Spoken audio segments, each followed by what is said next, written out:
Bir chumchuq Allohdan xafa bo'libdi. Kunlar o'tdi, chumchuqlonmim demasmish. Chekinib, chuqur qayg'uga g'arq bo'libdi. U endi Robbisiga yuzlanmasdi va u bilan suhbatlashmasdi.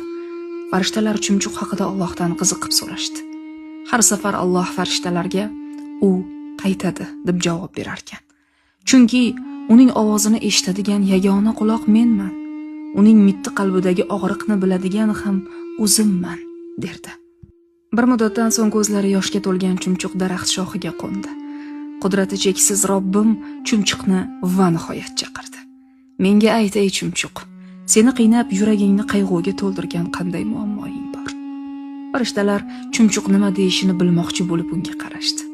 Chumchuq ma'yus, biroz tamli ohangda dediki, mening kichkina inim bor edi. U yerda charchaganimda dam olardim, sovqotsam panoh topardim. Hech kimni bezovta qilmasdim. Hatto bu keng dunyoda u juda ham kichkina. Hech kimning joyini egallamas edi. Bir kuni kuchli bo'ron oqibatida uysiz joysiz qoldi. Qolganini chumchuq gapira olmadi. Gaplari bo'g'ziga tiqilib qoldi. Alloh taolo dediki, sen o'sha inda dam olayotganingda seni ovlamoqchi bo'lgan ilon uyingga kelayotgan edi. Men seni ilondan himoya qilish uchun uyingni buzishni bo'ronga topshirdim. Bo'rondan qo'rqib, sen u yerdan qochding va ilondan qutulding. Sevgim bilan ko'plab muammolaringdan xalos qildim.